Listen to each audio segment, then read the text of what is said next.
You're wondering what the personal finance rules school doesn't teach you. Well, you better stay tuned and I'm going to tell you.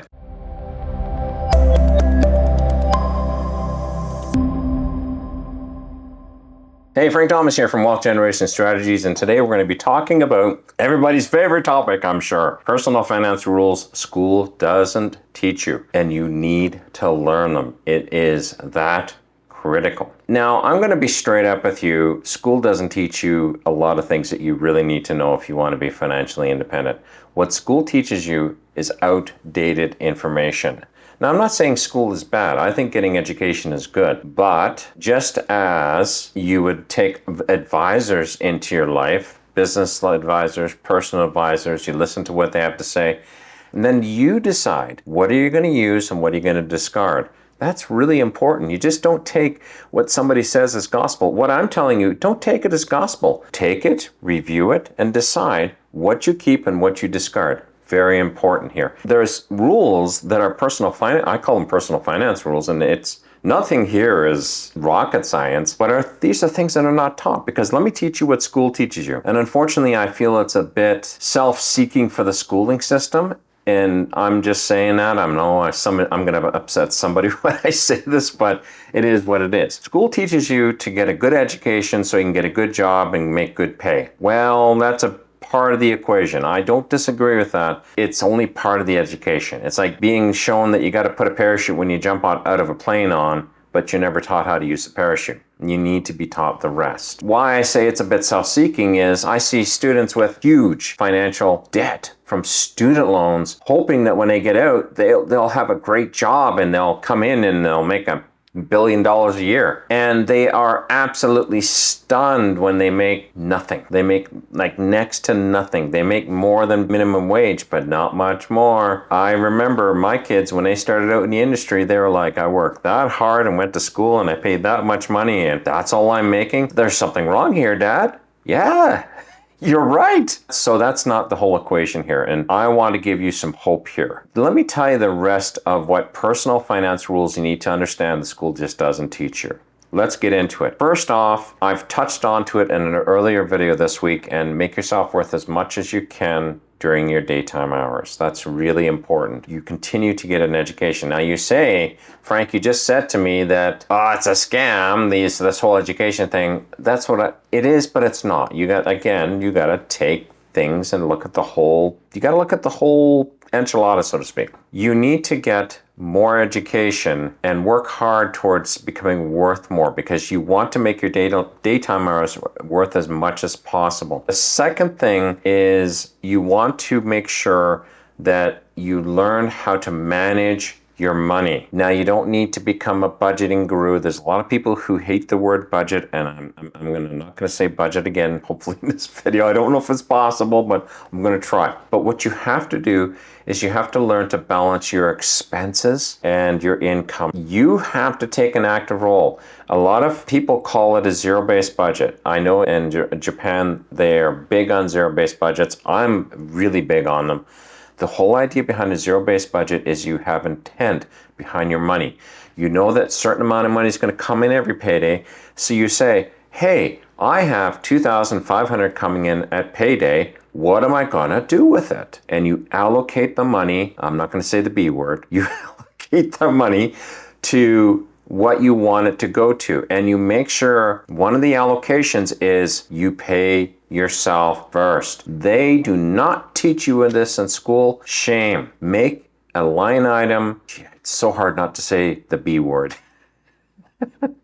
But you make a line item that is paying yourself first. And it could be $100, could be $500, could be $5,000. It does not matter. What matters is you being intentional, and you allocate a piece for you, because I call it being a custodian of your resources. The way the school system teaches you is they want to teach you to get a good job and make money so you can make the money and then hand it off to somebody else in your bills. So you just become a custodian to that money for a couple weeks, a month, whatever. That sucks. Why bother? You've given up your valuable time to go work at a job, which one day it's going to start grinding you down. I promise you, baby, it's going to grind you down. You are not putting away for yourself. You need to make it an intentional item, because if you don't, you will spend the money, it will be gone. The cycle will repeat itself for years and years and years. I am testament to that. I've wasted a whole bunch of years. They call it the rat race, running that rat race, running the wheel, being on that wheel. Oh, it sucks. So you want to put away a bit for yourself. Now, it's quite interesting. I sat down and figured out how much you realistically, in the long run, want to save to become financially independent one day. It's very interesting to me that in Canada, they have something called an RRSP. It's a Registered Retirement Savings Plan. It's where you can put pre-tax money into an account, and that's your savings. So you don't get taxed on the front end, but you get taxed on the back end when you take it out in retirement. The whole idea being that your tax load should be less because you're earning less, etc., etc., etc. I'm not even going to get into the details. The point here is, it's interesting that an RRSP has a limit, an upper limit of 18% of your gross wages, basically, of whatever you made last year. Let's say you made $100,000 or $50,000 last year. You can put away 18% of that this year into that RRSP. Now, they also have a secondary cap, which is called an annual RRSP limit. In 2024, it is $32,490. That's the maximum you can put in. If you put in more than that, you get penalized. And it's kind of funny because it works out to 18% of $180,000 a year. In other words, the whole idea behind an RRSP is, and it's the same with a 401k in the States or wherever you live, a superannuum in other countries, I don't know what you call it, but the whole idea is you're putting away a retirement fund that you control. The idea is eventually that fund will fund all your expenses from retirement to death for you and your spouse, and hopefully there's money left over and you can give it to your children as a inheritance or whatever. But that by itself should be enough that it covers everything that you need into retirement. If you follow the rules, that 18% rule, you will have enough, and you'll probably end up retiring way before 65. I sat down and figured it out. If you put in, and you started at the age of 20, and you had $0 when you started, because we all started at zero. And for 45 years, you decided to put in your 18%. And you're getting 6% returns. Now, if you were able to put in that RRSP limit, let's say you were making $180,000 a year, at the end, you're going to have $6 million sitting in that retirement fund. And that's only at 6%. Now, you can get better than 6%. Trust me on that one. You can get closer to 10, and it makes the number stupid then. But regardless of what you're making, as time goes on, you will make more, and you will put more into it. That is going to grow and build. Now, it's really important, and this is going to touch on to one of my future points, but it's really important to understand that you need time for your investments to grow. And I'm going to leave it at that for now. Okay, but that is a really important point here. That's one thing they do not teach you in school. It's a personal finance rule that you need to know. You need to make sure that you put away for retirement. The second thing here is to learn how to balance your income, your expenses, and your life. We've already talked about the income and expenses. We need to balance them properly. But you have to balance your life into this as well, because life is going to cost you money, no matter how you slice it or dice it. The problem is we usually overbalance life because we don't have anything else to be excited about in life. You know, once you've done a job and you've worked at a bank, or you worked at an engineering job, or whatever it is, trades, doesn't matter. After a few years, it gets a little dry. So you need excitement summer. So what happens is you go and you pop it at the club at nighttime, or you spend it on your hobbies or whatever. Trust me, there's going to be a lot of things you can spend your money on in life. I can be straight up with that. But you have to learn how to balance income, expenses, and life. It is a definitive balancing act here. Yes, you want to have enough money to have time with your family and your friends on an ongoing basis. That is the essence of life. You also have to make sure you balance it. Sometimes you have to say, yeah, you know, I'm sorry, I can't do that this weekend because I'm a little busted. So Last weekend I went to this golf tournament, and this week I'm kind of broke. So I'm going to kind of stick around home. Hey, but you can come on over and we can have pizza or something like that. And it's a much cheaper alternative for you. So learn to balance those things out. Don't become Scrooge. You ever see at Christmas time, this movie, The Scrooge? I think they call it A Christmas Carol. He was the epitome of not spending anything on life. And he was miserable. He was a miserable old guy. I'm trying not to swear, but he was a buzzard. But when he discovered that life was important and he was missing so much in life because he didn't make life a priority and within his balancing act here, what happened was he was miserable. And I see people all the time walking around miserable. And I've also seen the other side of the equation where life is everything and they blow everything on life and they never have anything. And they're always scrambling. They are always miserable because they're out of balance. You got to get yourself in balance. I'm not going to harp anymore on it. The next point here is remember that slow and steady always wins the race. Yes, every once in a while, life will let you win the lottery. It happens. Could be a little lottery or a big lottery. And could be that you get a check in the mail for a $500 that you weren't expecting, or it could be you won a $1 million lottery ticket. Overall, though, you're going to find that slow and steady wins the race. Slowly you're saving away for retirement. Slowly you're getting better in your trade. Slowly you're earning more. But you're keeping progress to all these things. And if you want to go to the next step, I'll make sure that I'll point my previous video to you, which talks about how to get wealthy in this year. So I'll leave that after the bonus. Slow and steady wins the race. And you got to remember that. We're hoping to live a long time, so we have to plan for a long time of living. That way, you got time to smell the roses in life. That way, you got time to have a little bit of fun. I like to look at personal finance a lot of times, and they teach you that you gotta, it's almost like, it's New Year's resolution. You got to go to the gym and go run and do all this and that. And by the time February hits, you've stopped doing it. That's not slow and steady. That is trying to get out there and just make a lottery moment where you win the lottery and you lose 20 pounds and you're buffed and everything else.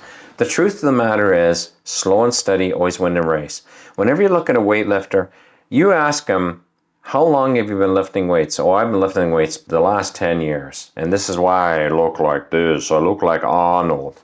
And that's the reason why, because he realizes it's the slow and steady in his weightlifting that makes the difference. Every day he lifts a little bit more. Every day he repeats. And it's boring, but he knows he's going to see results. He's living for the results he's going to see. So slow and steady wins the race. Okay, before we get into our bonus, and this bonus you do want to hear, because to me, this is the most important thing that school doesn't teach you. So you need to listen to this. Have you subscribed yet? Be sure that you do. Subscribing helps me out. This channel is starting to take off, and I think that's awesome. And I like to see you become part of the tribe because I got a lot of great stuff to teach you. If you subscribe, you'll see my videos in your recommended feed, and I promise you that I'm going to try to give you good, tangible content you can take action on in each and every video. So be sure to subscribe.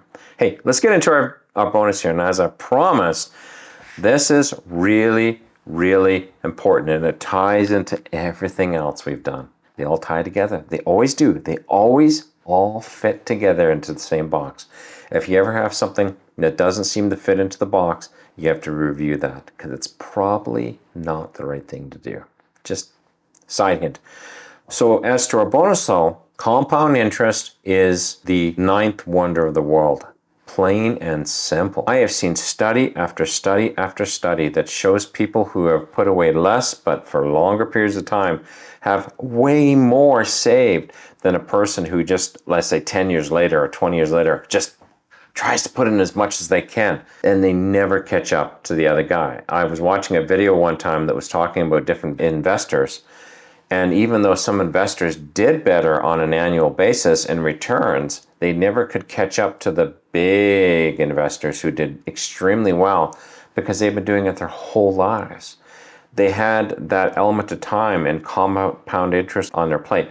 And hence why the first point, try to put away something. Even when you make your first paycheck, if you're 16 years old and you're working at a little part-time job at McDonald's, put away 10%. And you're never gonna spend that, baby. You're never gonna spend the principal.